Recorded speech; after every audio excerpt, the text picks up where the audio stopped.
الصلاة والسلام عليك يا سيدي يا رسول الله. الصلاة والسلام عليك يا حبيب الله. الصلاة والسلام عليك يا شفيع المذنبين. الصلاة والسلام عليك يا رحمة للعالمين. الحمد لله الحمد لله الذي جعل الشمس والقمر بحسبان والنجم والشجر يسجدان وفضل زمانا على زمان كما فضل مكانا على مكان وإنسانا على إنسان. أشهد أن لا إله إلا الله وحده لا شريك له ونشهد أن سيدنا وإيماننا وقوتنا وسندنا وحبيبنا ومولانا محمد صلى الله عليه وسلم الذي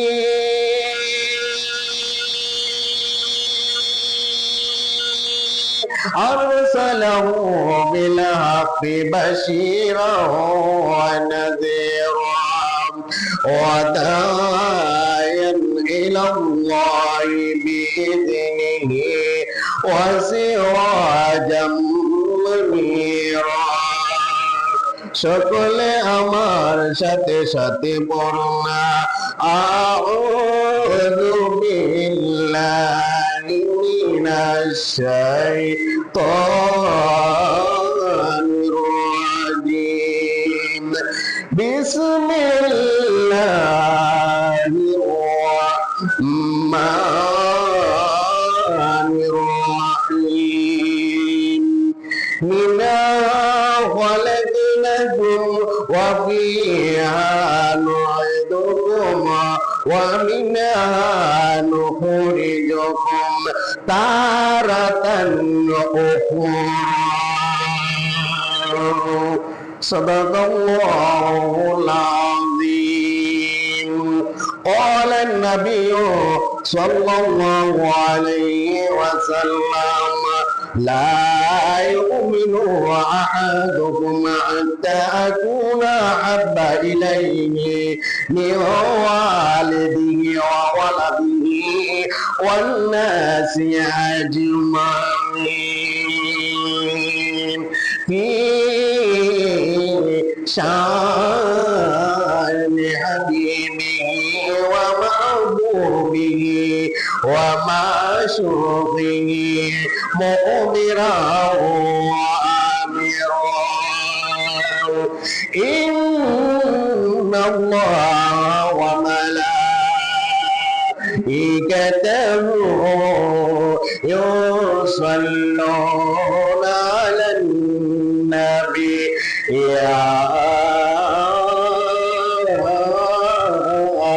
أيها الذين آمنوا صلوا عليه وسلموا تسليما. اللهم صل على مولانا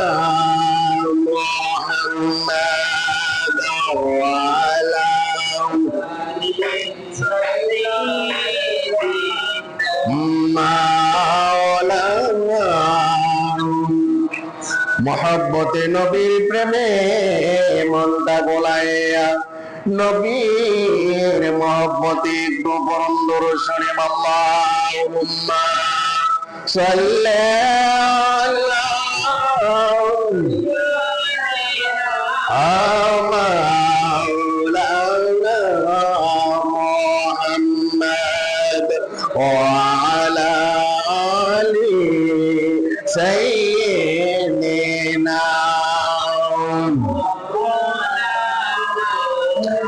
সটপট করে গলবি অন্তরে সটপট করে গলবি অন্তরে নবী কাছে এসে ভালোবাসা কাছে এসে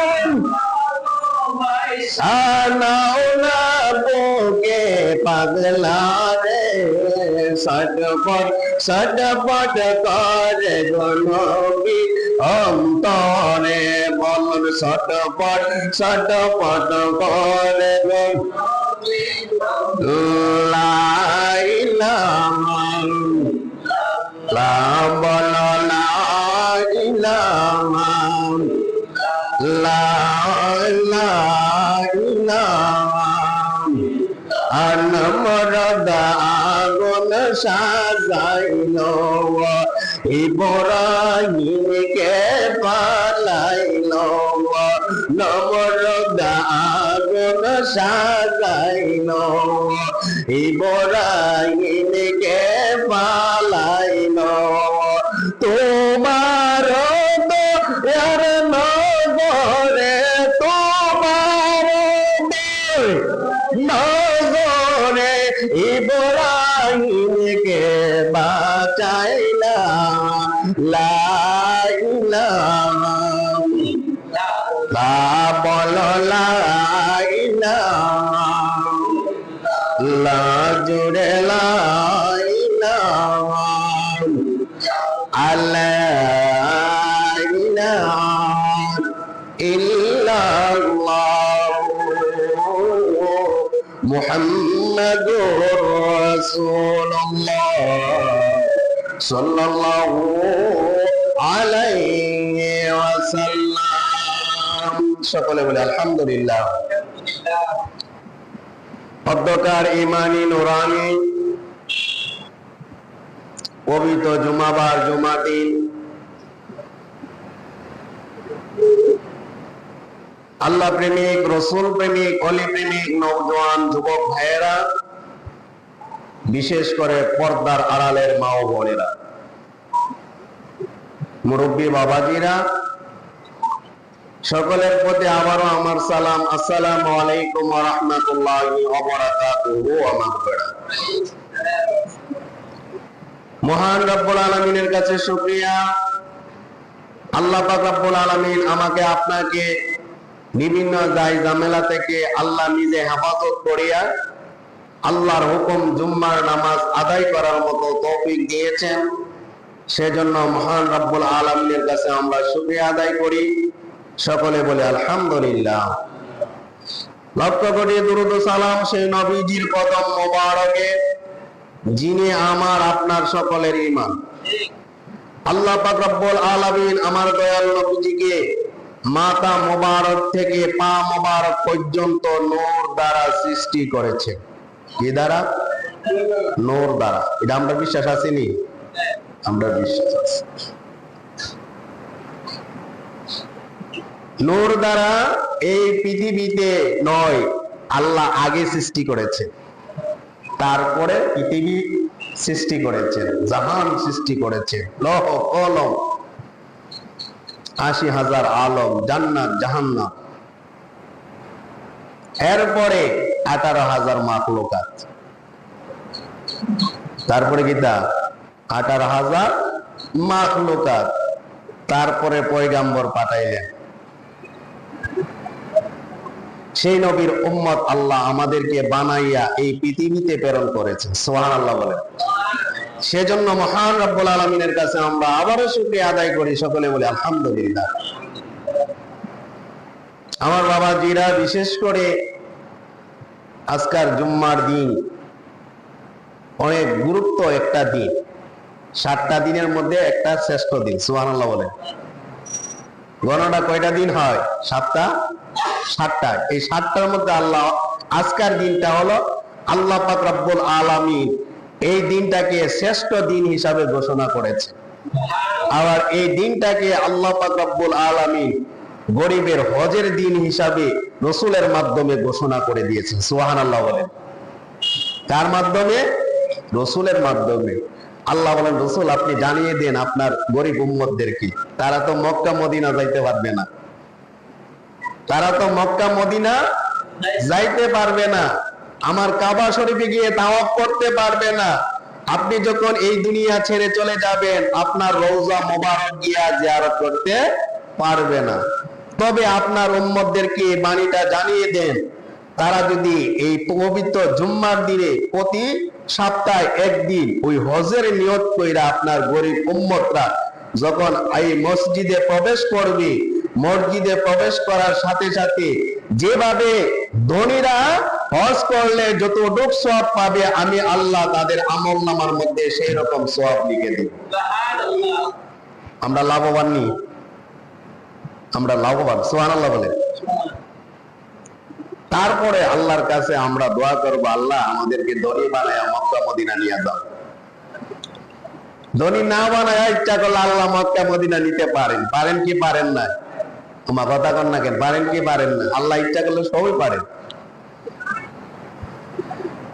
যদিও সরাসরি না যেতে পারি, তাহলে স্বপ্নের যুগে যেন মদিনাওয়ালাকে দেখায় দেন। সুবহানাল্লাহ। তাহলে এই দিনটা খুবই একটি গুরুত্বপূর্ণ দিন।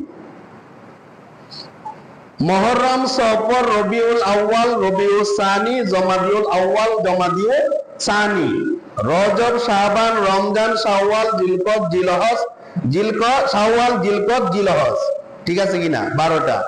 এই 12টার মধ্যে আল্লাহ পাক রব্বুল আলামিন নিজে পছন্দ কইরা একটা মাসকে শ্রেষ্ঠ মাস হিসাবে ঘোষণা করেছে, যা আমল করলে অন্য অন্য মাসের চাইতে 3 গুণ সওয়াব পাওয়া যায়। সুবহানাল্লাহ বলে। সে মাসটা কি মাস? রমজান মাস। সুবহানাল্লাহ বলে। আবার রাত্রকে আল্লাহ ভাগ করেছে 365 দিন। কই দিন? 365 দিন, 365টি রাত। এই রাতের মধ্যে আল্লাহ পাক রব্বুল আলামিন 5টা রাতকে নিজে পছন্দ করে নিয়েছে। এই রাত্র যদি কেউ ইবাদত করে, আমি আল্লাহ তার জীবনের গুনাহ মাফ করে দেব। কার জন্য? শুধু একমাত্র উম্মতি মুহাম্মদীর জন্য। সুবহানাল্লাহ বলেন। এই নামাজ আমরা সারা পৃথিবীটাকে আল্লাহ পাক রব্বুল আলামিন জমিনকে পাক করে দিয়েছেন, কিন্তু অন্য অন্য নবীদের ক্ষেত্রে গিয়ে উম্মতরা, তাদের উম্মতরা বা অন্য অন্য নবীরা তাদের নির্দিষ্ট একটা স্থান থাকতো, ওই স্থানে গিয়ে তারা আল্লাহর ইবাদত করত, নামাজ পড়তো। এই যে কোনো জায়গায় গিয়ে যে কোনো স্থানে নামাজ পড়তে পারতো না, নির্দিষ্ট একটা স্থান ছিল। কিন্তু আল্লাহ পাক রব্বুল আলামিন আমার দয়াল নবীজির খাতিরে এই জাহানে পৃথিবীর মধ্যে যত মাটি আছে, সেই প্রত্যেকটা জায়গায়, প্রত্যেকটা স্থান আল্লাহ পাক রব্বুল আলামিন পবিত্র করে দিয়েছে। সুবহানাল্লাহ। যে সময় নামাজের অর্থ হবে সেই স্থানে তুমি নামাজ পড়ো। তুমি যদি কাজে থাকো, ওই কাজের মধ্যে, ওই ক্ষেতের আইলের মধ্যে কি তোমার গামছা বিছাইয়া ওই নামাজের টাইম হয়েছে, জোহরের নামাজের টাইম হয়েছে, অথবা আসরের নামাজের টাইম হয়েছে, এই গামছা বিছাইয়া যদি ওই সময়ে উযু কইরা নামাজ আদায় করো, সেই নামাজটা আল্লাহ কবুল করবে। এটা কার জন্য? উম্মতি মুহাম্মদীর জন্য। আসুন আমার বন্ধুরা, গভীর মনোযোগ। আল্লাহ পাক রব্বুল আলামিন আমাদের জন্য তার হাবিবের উসিলা করে এই জাহানটা, এই পৃথিবীটা, এই জমিনটাকে আল্লাহ পাক করে দিয়েছেন। যেখানে ইচ্ছা সেখানে নামাজ পড়তে পারবেন, কিন্তু জুম্মার নামাজের ক্ষেত্র বিশেষ জামাতের সহিত নামাজ আদায় করতে হবে। অথবা মসজিদে, অথবা আপনি যদি সফর অবস্থায় থাকেন, ওই সফরে অবস্থায় মসজিদ যদি পান, মসজিদের মধ্যে গিয়ে নামাজ পড়তে হবে।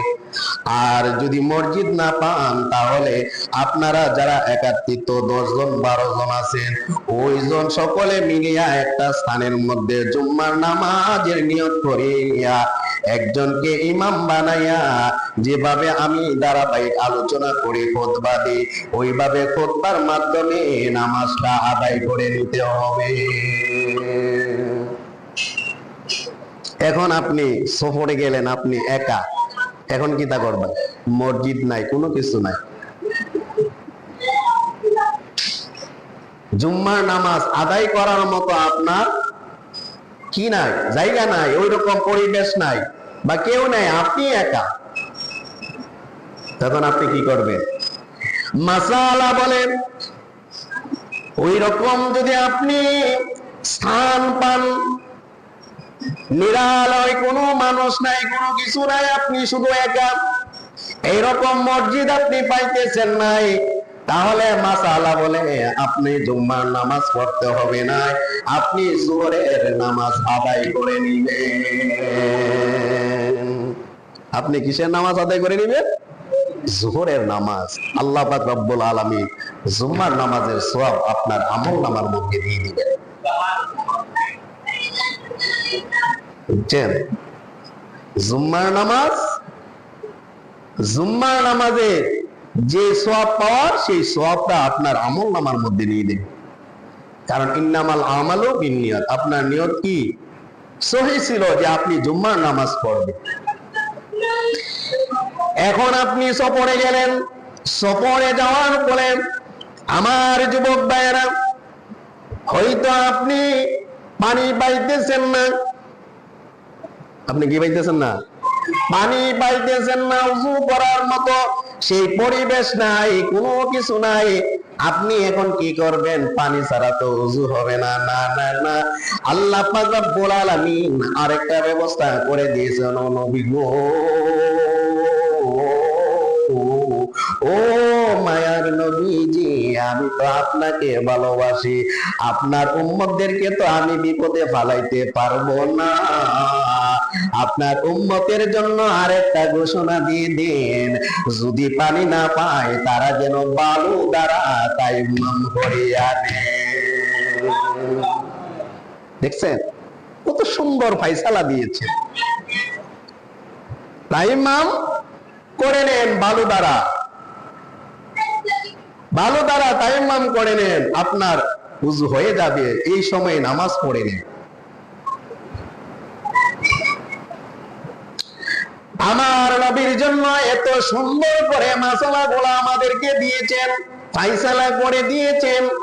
অন্যান্য নবীদের ক্ষেত্রে এরকম সোজাভাবে ইবাদত করা নির্দিষ্ট ছিল না, নির্দিষ্ট পরিমাণে জায়গায় তারা নামাজ পড়তো, নির্দিষ্ট সময়ে তারা ইফতারি করতো, সেহরি খাইতো। আজকে দেখেন আমরা সেহরি খাই, রোজা রাখার পরে ইফতার করি, ইফতার করার ফলে শ্বাস সঞ্চিত হয়ে এবং নিজের মতো করে সুন্দর একটা টাইম আমরা বাছাই করে নেই, এশারের নামাজ আদায় করি, আদায় করার মাধ্যমে তারাবির নামাজ শেষ করি। তারপরে আমরা বাজারে যাই, ইচ্ছা মতে খাবার খাই, ঠিক কিনা? 12টা বেজে যায় খাবার খাই, 1টা বেজে যায় খাবার খাই, 2টা বেজে যায় খাবার খাই। আল্লাহ বলেন, বান্দা খাও, আমি তোমারে দিয়েছি খাইবার জন্য, তবে বান্দা আমার শুকরিয়া আদায় করিও। আমার কি আদায় করিও? শুকরিয়া আদায় করিও। শুকরিয়া আদায় করলে আমি আল্লাহ খুশি হয়ে যাই। তোমরা যা খাইবা তাই খাও, কিন্তু আমার শুকরিয়া আদায় করিও। আমার আল্লাহর হাবিবের দ্বারা সুন্দরভাবে ঘোষণা করে দিয়েছেন, তোমরা খাও। একটা নির্দিষ্ট টাইম দে, 3টা 40 অথবা 3টা 50 অথবা 4টায়, এই 4টা 40 অথবা 4টা 5 পর্যন্ত খাবার খাইবা, এরপরে আর খাবার খাইও না। রাত তো মাশাআল্লাহ শেষ হই, ঠিক কিনা? শেষ না নি? রাত শেষ হয়ে গেছে গা, কিন্তু 4টা যদি হয় 5টা 6টা 7টা আজান হয় ওই সময়, যে সময় মানে 6টায় আজান হয়, 6:30টায় আজান হয়, যখন রাত বড় থাকে। আর যদি রাত ছোট হয় তার মধ্যে 4টা 3:30 এরকম আজান হয়, ঠিক কিনা? এভাবে এই সময়টা দেওয়া হয়েছে শুধু আমার নবীর ক্ষেত্রে উম্মতের জন্য, কিন্তু অন্য অন্য মুসা নবীর উম্মতের জন্য, ঈসা নবীর উম্মতের জন্য, নূহ নবীর উম্মতের জন্য, আইয়ুব নবীর উম্মতের জন্য, ইয়াকুব নবী সাল্লাল্লাহু আলাইহি ওয়াসাল্লাম, ইয়াকুব আলাইহিস সালামের উম্মতের জন্য এরকম কোনো সুবিধা ছিল না। কিন্তু তাদের একটা নির্দিষ্ট টাইম ছিল ইফতার করার পরে এবং এই এশারের নামাজের পর 8টা অথবা 10টার মধ্যে খাবার খাইয়া তারা রোজা রাখতে হয়েছে।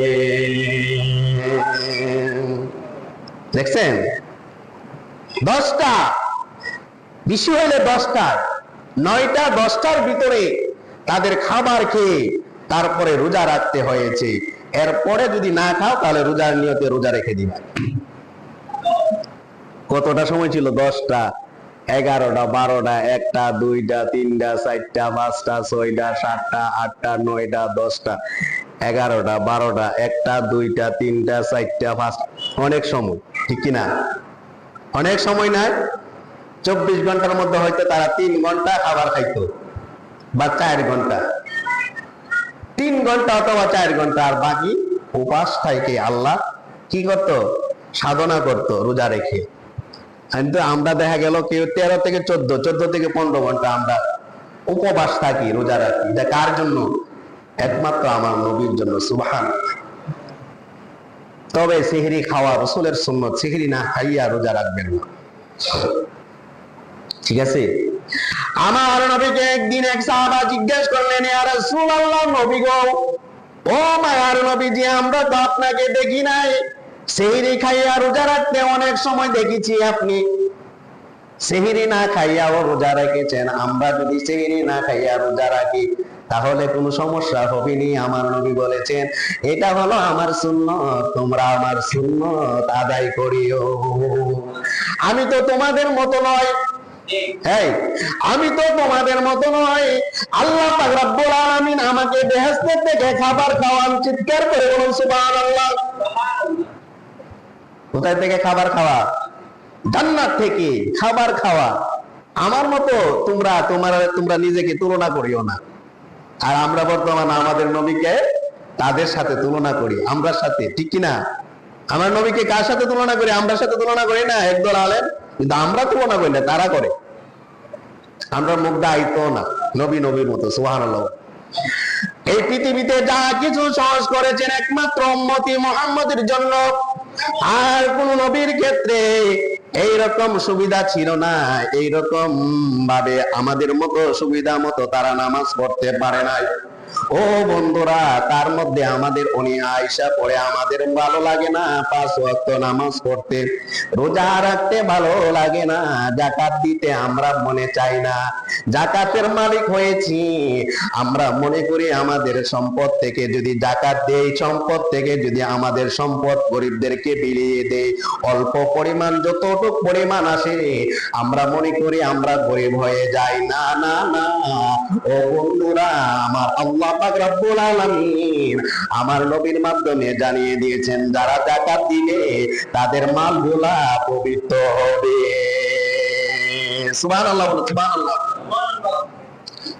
যাকাতের মাধ্যমে মালগুলা কি হয়? পবিত্র হয়। যাকাতের মাধ্যমে মালগুলা কি হয়? পবিত্র হয়। রোজার মাধ্যমে দেহটা কি হয়? পবিত্র হয়। যাকাত আদায় হয়, দেহের একটা যাকাত আছে। এত সুন্দর দেহটা দিয়েছেন, এত সুন্দর বডিটা দিয়েছেন, চামড়াটা কোমল বানাইয়া দিলেন, চেহারার মধ্যে মায়া মমতা সৃষ্টি করে দিয়েছেন।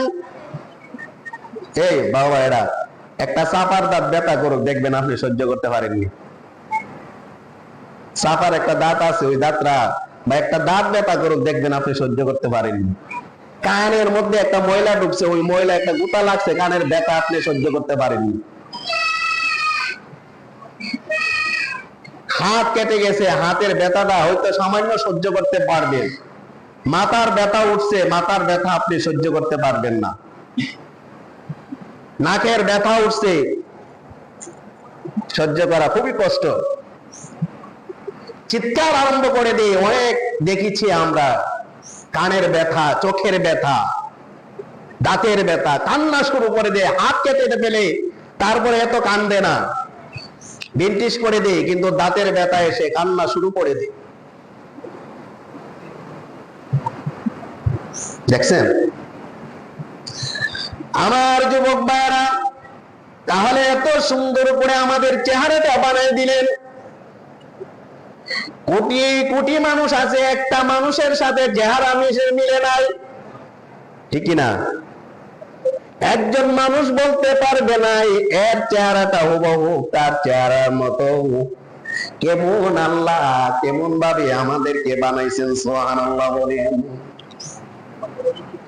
আল্লাহ বলেন, আমি এই মানুষকে মাটি থেকে সৃষ্টি করেছি। এই কোথায় থেকে সৃষ্টি করেছেন? মিনাহা খলাকনাকুম ওয়া ফিহা নুইদুকুম ওয়া মিনহা নুখরিজুকুম তারাতান উখরা। আমাদেরকে আল্লাহ পাক নিজে বলেন আমাদেরকে মাটি থেকে সৃষ্টি করেছেন, মাটির মধ্যে আবার যেতে হবে, যেতে হবে নি? আমার কথা কন না কেন, আপনি যাইতেন না? মরলে কোথায় দিবে? মাটিতে শোয়াই দিবে। যে ঘরটা, আল্লাহু আকবার, আমি গতকাল স্বপ্নে দেখছি আমি মারা গেছি, গতকাল এ নিয়ে 4-5 বার দেখে ফেলেছি, আল্লাহ জানে ভালো। গতকাল শোল্ডার জি বিজার মারছে, আমি কই আছি রে, আল্লাহ ঘুম থেকে উঠে দিই শুয়ে আছি। আল্লাহু আকবার, আল্লাহ ভালো জানেন। কবর একটা এমন একটা কবর ভাই, যে কবরের মধ্যে বিছানা নাই, যে কবরের মধ্যে কোনো বালিশ নাই, যে কবরের মধ্যে কোনো লাইট নাই, আলো নাই, যে কবরের মধ্যে সঙ্গী নাই, সাথী নাই, দুনিয়ার আলো সেই কবরের মধ্যে প্রবেশ করতে পারবে না। ও যুবক ভাইরাই, সেই কবরের মধ্যে আমি আপনি ঘুমাইতে হবে। একটু চিন্তা করেন, দেখবেন এই কবরের কথা চিন্তা করলে আপনি পাপ কাজ জীবন করতেন না। যদি মনে করেন কালকে আপনি মারা যাবেন, আজকে এই মুহূর্তে মারা যাবেন, ঘুমাইছেন মারা যাবেন, ঘুম থেকে না ওঠেন, সকালে উঠে আপনি কখনো খারাপ কাজ করতে পারবেন না, এই কবরের কথা ভয়ভীতি থাকে। তখন আপনার কথা মানুষের, আপনি যখন একটা কথা বলেন, এই কথাটা মানুষের উপরে তাসির পড়ে। আমি অনলাইনে ওয়াজ করি, আমার অনেক বক্তবৃন্দ অনলাইনের মধ্যে আছে, ইমো প্ল্যাটফর্ম, ইমো গ্রুপ আছে না, ওই গ্রুপের মধ্যে আলোচনা করি। অনেকে অনেক ভাবে দোয়া আমার কাছে চাই, আমি জনগণ আলোচনা গুলা করি সুন্দর ভাবে, নামাজ সম্পর্কে, পর্দা সম্পর্কে, বিভিন্ন ভাবে বিভিন্ন সাবজেক্ট আমাকে দে। কিছু কিছু গ্রুপ আছে গালাগালি করে, কিছু কিছু গ্রুপ আছে গালাগালি করে, এটাকে বলা হয় টিম গ্রুপ। ওই টিম গ্রুপ লোকেরা আমার ওয়াজগুলা শুনে তারা আইসা আইসা আমাকে দাওয়াত দেয়, আমিও আলোচনা করি। আলোচনা করার ফলে ওই লোকেরা আমার আলোচনা যখন শেষ হয়ে যায়, হুজুর আমার একটা কথা আছে, এভাবে হাত তুলে, হাত তোলার একটা প্রোগ্রাম আছে, একটা হাত তুললা বলে, হুজুর আমি আপনার কাছে ওয়াদা করতে চাই, আমি জীবনে নামাজ ছাড়বো না। আমি আপনার কাছে ওয়াদা করতে চাই, এতদিন নারীদের সাথে আমি মিলে মিশে খারাপ কথা বলেছি, আমি আপনার হাতে তওবা করতে চাই হুজুর, আমাকে আপনি তওবা করাইবেন নি। আপনি যদি অনুমতি দেন, আপনার ইমোটার মধ্যে আমি লক করব, আপনার পার্সোনালে আসব, আইসা আপনি আমাকে তওবা করাইবেন, আমি জীবনে আর কোনোদিন খারাপ কাজ করব না। বলে হুজুর আমি ওয়াদা করলাম, আজ আপনার পাপিল শুনে এতদিন মা বাবাকে খাওয়াইতাম না, আজকে মাহফিল শুই নাই, আমার মনটা জানে কেমন হয়ে গেছে। আমি আজকে তওবা করলাম, হুজুর আমি জীবনে অনেক কষ্ট দিয়েছি আমার মাকে, আমার বাবাকে। আপনার কথা মতে আজকে আমি তওবা করলাম, আর কোনোদিন মা বাবার মনে কষ্ট দিব না। শুধু তাই নয়, যারা গালাগালি করে তারা এসে বলে, হুজুর আমি ওয়াদা করলাম আমি 5 ওয়াক্ত নামাজ পড়বো, আমি ওয়াদা করলাম কোনদিন নামাজ ছাড়বো না। ও হুজুর, আমার বন্ধু গতকাল একটা বন্ধু ছিল, আজ মারা গেছে, তার জন্য আপনি দোয়া করেন। এই দুনিয়াটা কোনো অস্থায়ী ভালো পায় নাই, যতই রং তামাশা করো না কেন গো, এই কবরে যেতে হবে। ওই কবরটা এমন একটা কবর, ওই কবরের মধ্যে শুইতে হবে। ওই কবরে যখন শুইবাই, তুমি ওই কবরে মিশে যাইবা মাটির সাথে। আওয়াজ করে বলুন ঠিক কিনা? মাটির সাথে মিশে যাইবাই, মাটি তোমাকে খেয়ে ফেলবে, মাটির সাথে মিশে ফেলবে, হাড্ডি গুঁড়া থাকবে। তারপরে আল্লাহ বলেন, আমি যখন আবার উঠাইব হাসরের ময়দানে, সেই মাটির থেকে তোমাদেরকে হাসরের ময়দানে উঠাইব। দেখছেন, মাটিতে মিশাইব, মাটির থেকে আমাদের উৎপন্ন, আবার মাটিতে নিষ্পত্তি, আবার মাটিতে আবার উত্তোলন। সুবহানাল্লাহ বলে। কয়টা স্থান? একটা হলো মাটি থেকে সৃষ্টি, আর একটা হলো মাটি থেকে নিষ্পত্তি, আবার এই মাটি থেকে উৎপত্তি। সুবহানাল্লাহ বলে। সুবহানাল্লাহ। এই জন্য বলবো বাবা, এরা কবরের কথা স্মরণ করো। কবরে কেমন থাকব একা একা, তোমার বন্ধু যেন সাথী হয়ে দেই দেখা, তোমার বন্ধু যেন সাথী হয়ে দেই দেখা। কবরে কেমন থাকব একা একা, কবরে কেমন থাকব একা একা, তোমার বন্ধু যেন সাথী হয়ে দেই দেখা, তোমার বন্ধু যেন সাথী হয়ে দেই দেখা। নবীর সাথী হতে চাই কি চাই না? হ্যাঁ, চাই। নবীর মহব্বত থাকতে হবে, নবীর প্রেম ভালোবাসা থাকতে হবে। নবীর প্রেম ভালোবাসা যদি থাকে আপনার অন্তরের মধ্যে, নবী অবশ্যই কবরে সাথী হবে। লা ইউমিনু আহাদুকুম হাত্তা আকুনা হাব্বা ইলাইহি মিন ওয়ালিদিহি ওয়া ওয়ালাদিহি ওয়ান নাসি আজমাইন। ঘোষণাকার নবীজি। সুবহানাল্লাহ বলেন। নবী বলেন, আমার আপনার নবী রাহমাতুল লিল আলামিন। নবীজি বলেন, ও উম্মত, তোমরা আমাকে এমন ভাবে ভালোবাসতে হবে, তোমাদের জানের চাইতে বেশি ভালোবাসতে হবে। কিসের চাইতে? জানের চাইতে। তোমার জানের চাইতে আমাকে বেশি ভালোবাসতে হবে। শুধু জানের চাইতে নয়, তোমার পরিবার আছে, পরিজন আছে, ছেলে মেয়ে আছে, আছে কি আছে না, তাদের চাইতে তুমি ভালোবাসতে হবে আমাকে। এইভাবে যদি তুমি আমাকে ভালোবাসো, তাহলে তুমি মুমিন হতে পারবা। একদিন হযরত হুসাইন রাদিয়াল্লাহু তাআলা আনহু তার আব্বাকে আব্বাকে প্রশ্ন করলেন, ওগো আমার আব্বা, ও আব্বা, আমি আপনাকে একটা প্রশ্ন করতে চাই। আল্লাহু আকবার বলেন। আমি আপনাকে একটা প্রশ্ন করতে চাই। কি প্রশ্ন করতে চাও? আমার নবীকে, আমার নানা জানকে আপনি কেমন ভাবে ভালোবাসেন?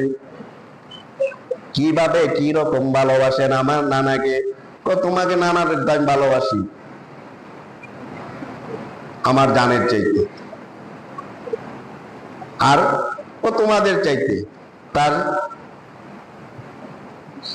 তোমার আম্মার চাইতে, এর চাইতে আর ভালোবাসেন না।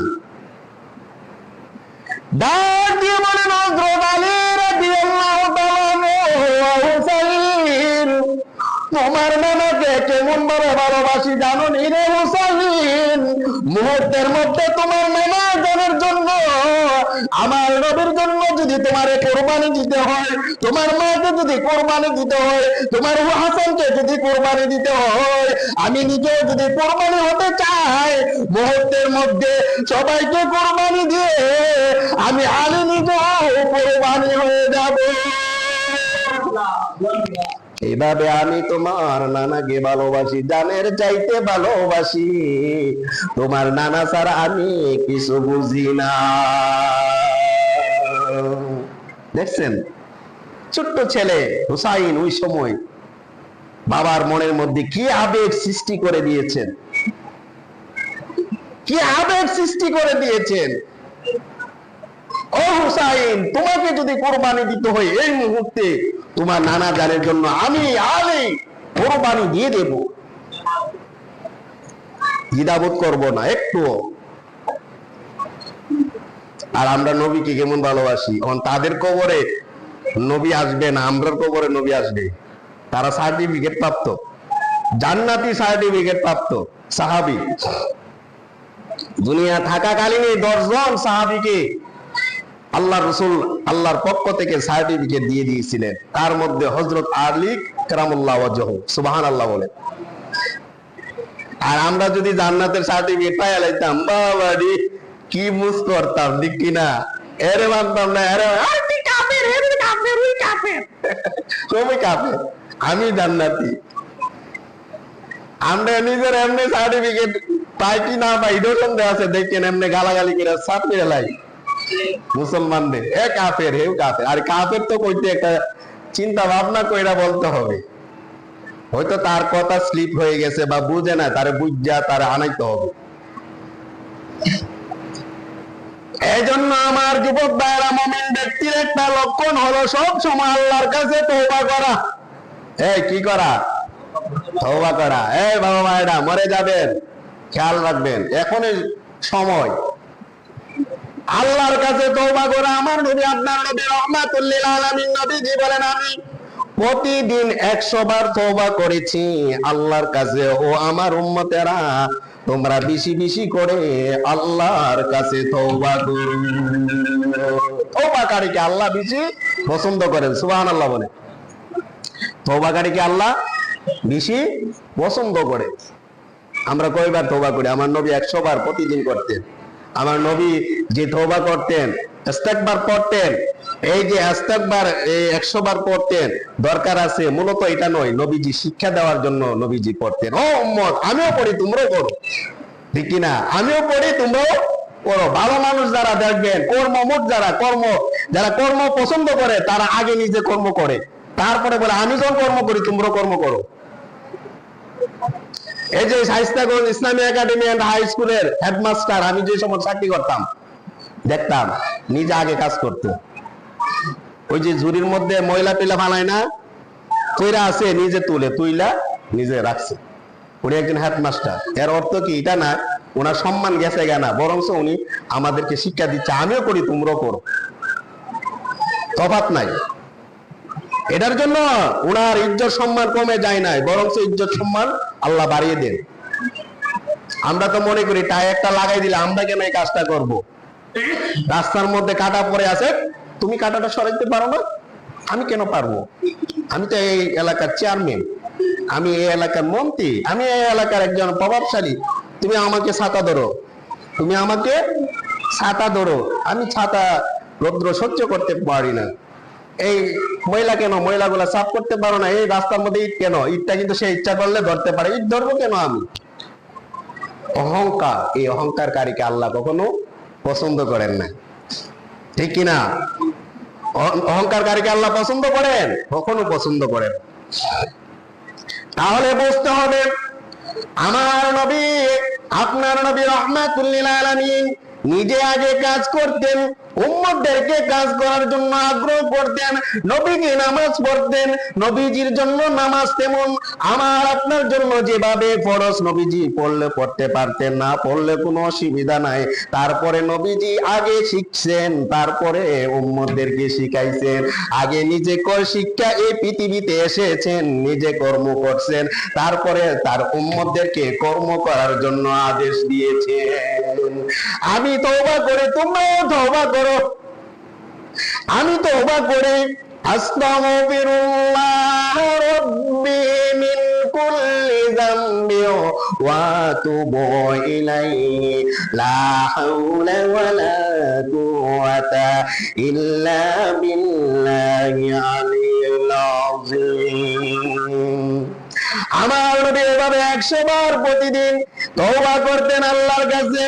এবং আমার নবী, আপনার নবী রাহমাতুল লিল আলামিন নবীজি বলেন, কোন বান্দা যখন পাপ কাজ করে, পাপ কাজ করতে করতে করতে করতে আসমান এবং জমিনের মধ্যে ফাঁকা জায়গাটা যতটুকু আছে রে বন্ধু, ওই ফাঁকা জায়গা পর্যন্ত যদি ভরপুর করে দেয় পাপ কাজ করো, আমার নবী, আপনার নবী বলেছেন, ও উম্মত রে, তোরা যখন নামাজ পড়া আল্লাহর কাছে তওবা কইরা চুল পরিমাণ চোখের পানিটা ফালাইবি, ফালানোর সাথে সাথে আল্লাহ তোদের জীবনের গুনাহ মাফ করে দিবেন। আল্লাহ মাফ করে দিবেন। ইবলিস শয়তান ডাক দিয়ে বলেন, আল্লাহ গো, ও আল্লাহ, আমি পৃথিবীতে আসলাম একমাত্র তোমার বান্দার কারণে, তোমার বান্দাকে সিজদা না দেওয়ার কারণে আমি পৃথিবীতে আসলাম।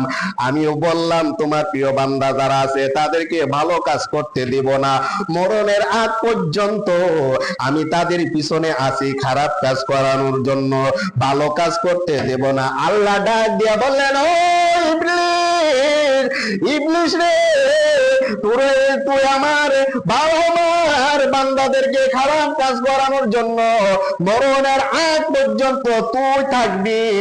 আর আমার বান্দা যখন মরণের আগ মুহূর্তে সে যদি তার পাপের কথাই বুঝতে পারে, আর আমার কাছে যদি নামাজের মাধ্যমে চোখের ফোঁটা ফালাইয়া তওবা করে আমার কাছে চায়, আমি আল্লাহ সাথে সাথে তার জীবনের গুনাহ মাফ করে দেব। দেখছেন, ইবলিসকে আমি মৃত্যুর আগ পর্যন্ত তার পিছনে আছি, তারে ছাড়বো না। আমার আল্লাহ বলেন, ও ইবলিস, তুই আমার বান্দার পিছনে আছিস ঠিক আছে, আর আমার বান্দা যদি বুঝতে পারে সে পাপ কাজ করছে, অন্যায় করছে, জুলুম করছে, খারাপ কাজ করছে এবং সে পাপিষ্ঠ, সে যদি বুঝতে পারে, এই বুঝার ফলে যদি সে নামাজ পড়ায় আমার কাছে তওবা করে, এই তওবাটা আমি আল্লাহ সাথে সাথে কবুল করে দিব। সুবহানাল্লাহ। আমি আল্লাহ রহমানুর রহিম, গফুরুর রহিম,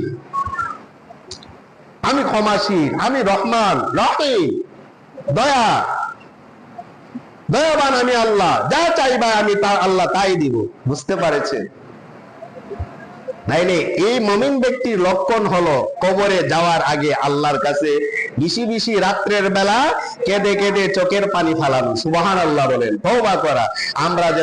আমরা তওবা করি, কারণ আমাদের মৃত্যু অনিবার্য। কুল্লু নাফসিন যায়গাতুল মাউত, মৃত্যুর এই হাত থেকে, মৃত্যুর এই গ্রাস থেকে কেউ রক্ষা পাবে না। আমার যুবক ভাইয়েরা, বিশেষ করে আমি আপনাদেরকে অনুরোধ করব, নামাজ ছাড়বেন না, মা বাবার খেদমত ছাড়বেন না। ঠিক কিনা? নামাজ ছাড়বেন না, মা বাবার খেদমত ছাড়বেন না। দেখেন, আসলে আমার একটা কষ্ট লাগে, আজকেও দুঃখ লাগছে। আমার বাপ চাচা 6 জন, আমার বাপ চাচা 6 জন আমার এই জিনিস শায়েস্তাগঞ্জ নিয়ে আইছেন। আপনারা অনেকে চিনেন, হয়তো নাও এখন চিনবেন না, দেখলে অবশ্যই চিনবেন। ইনি গ্রামীণ ব্যাংকে চাকরি করত, গ্রামীণ ব্যাংকে চাকরি করত। এমনি বুয়া সাহেব ডাকতো, মুসলিম উদ্দিন বুয়া, বুঝছেন নি? মুসলিম উদ্দিন বইয়া। আমরা বাপ চাচা 6 জন, 6 জনের মধ্যে উনি হলেন 5 নাম্বার। উনি হলেন 5 নাম্বার। অনেক আগেই মারা গেছে, আজকে 5-6-7 মাস হয়েছে। আমার ছোট ভাইরা চলে গেছে, সে আমেরিকা, ওনার ছেলে। ওই একটা ছবি ছাড়ছে, বাবা গো একটা গজল আছে না, এই গজলটা দিয়া তখন আমার চোখ দিয়া অটোমেটিক পানি এসে পড়ছে। যে ব্যক্তিটা আমাকে এই শায়েস্তাগঞ্জ আইনা পরিচয় করাইছে 2000 সালে। 2000 সালে এই শায়েস্তাগঞ্জে উনি আমাকে আনছে, আমাকে বলছে তুই যদি ভালো রেজাল্ট করস, ফার্স্ট ডিভিশন যদি পাইতে পারস, তাহলে আমি তোরে শায়েস্তাগঞ্জ যাই না, আর একটা মাদ্রাসা আছে কামিল মাদ্রাসা, এই কথাই বলছে, কামিল মাদ্রাসায় ভর্তি করাবি। তো আল্লাহর কি মহিমা, আমরা আমাদের মাদ্রাসার মধ্যে 80 জন শিক্ষার্থী ছিল, এই পরীক্ষার্থী 4 জন ফার্স্ট ডিভিশন পেয়েছিল, তার মধ্যে আমি একজন ছিলাম। আল্লাহু আকবার বলে, আমি একজন। 2000 সালের কথা, এই সময় ফার্স্ট ডিভিশন পাওয়া খুব টাফ ব্যাপার, এবং ফার্স্ট ডিভিশন যারা পাইতো তাদেরকে দেখতো গিয়া মানুষে, বুঝছেন, আরে সে ভালো ছাত্র, এইরকম। এটা আমি অহংকার করে বলি না। তো ওই ফার্স্ট ডিভিশন পেয়েছিলাম, এবং আমাকে এনেছিলেন এই শায়েস্তাগঞ্জে। উনি মুসলিম উদ্দিন ভূঁইয়া সাহেব গ্রামীণ ব্যাংকে ছিলেন, চাকরি করতেন। হ্যাঁ, তো উনি এনেছিলেন। আর এই পর্যায়ে আমি আজও আছি শায়েস্তাগঞ্জে। 25 সাল আসতেছে, 24 চলে যাচ্ছে, তার 25 সাল আসলে আমার 25 বছর রানিং হবে শায়েস্তাগঞ্জের জমিনে। আর আমাকে যারা দেখে এলাকার মানুষ সবাই মনে করে আমি শায়েস্তাগঞ্জেরই। আসলে শায়েস্তাগঞ্জে আমি ভোটারও শায়েস্তাগঞ্জ, এবং নিবন্ধনও শায়েস্তাগঞ্জ, এভরিথিং সবকিছুই আমার শায়েস্তাগঞ্জ, পরিচয় বর্তমান শায়েস্তাগঞ্জ। ঠিক আছে, তো ওই চাচার কথা স্মরণ হয়েছে যে আজকে তো চাচা কবরে ঘুমায় আছে। চাচা তো বাপ চাচা 6 জন, তিনি হলেন 5 নাম্বার। আমার বাপও আছে, বড় চাচাও আছে, দাদিও আছে। আল্লাহু আকবার বলেন। আমার বর্তমানে এখনো দাদিও আছে, দাদিও কাঁদে। আর এই চাচা ছিল খুবই আদরের, সবাই বাপ চাচা 6 জন ওনাকে আদর করতেন, ফুফু আজ পর্যন্ত আদর করতেন, দাদা দাদি সবাই আদর করতেন। এই দাদার এই চাচাটা চলে গেছে। আজকের ছবিটা যখন দেখলাম, অটোমেটিক চোখ দিয়ে পানি আসলো। এভাবে আমরাও চলে যাব। এই জন্য বলি, কবরের কথা স্মরণ করেন, 5 ওয়াক্ত নামাজ পড়েন, মা বাবার কথা শুনবেন, মা বাবার খেদমত করবেন। কোনোদিন মা বাবার মনে কষ্ট দিয়েন না, পরের হক নষ্ট করেন না। ধোঁকাবাজি জীবনে করছেন।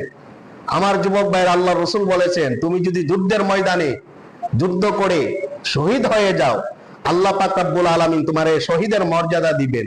কিন্তু তুমি যে দুনিয়াতে ঋণ করে গেছো, এই ঋণ মাফ করা যাবে না।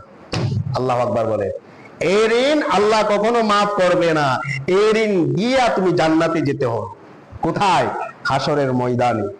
তুমি 10 টাকায় নিয়ে তুমি মনে করতেছো তুমি বাচ্চা গেছো, 100 টাকা খাইয়া পরে তুমি মনে করতেছো বাচ্চা গেছো। না, বাঁচো নাই, বরঞ্চ তুমি আটকে গেছো হাসরের ময়দানে আল্লাহর কাঠগড়ায়। এই জন্য আমি বলবো, আমার যুবক ভাইরা এবং মুরব্বী বাবাজিরা, যাদের থেকে ঋণ নিয়েছেন, ঋণ এনেছেন, তাদের ঋণগুলা আপনি পরিশোধ করুন, পরিশোধ করুন, কইরা দুনিয়ার থেকে যান। আপনারে মাফ কইরা দিবে, মাফ করলেও সন্দেহ আছে, মাফ করলো, জেল থেকে ঋণ আনছে তারপরে সন্দেহ আছে, সে যদি আবার হাসরের ময়দানে ধরা পেলে আপনি বাঁচতে পারবেন না। আপনার আমল দিয়ে আপনি জান্নাতে যে, আপনি আমল দিয়া হয়তো আমল থাকলে জান্নাতে যাইবেন, আমল না থাকলে আপনি জান্নাতে যেতে পারবেন না। জান্নাতি হওয়ার বলে জাহান্নামে যাবেন ঋণের কারণে।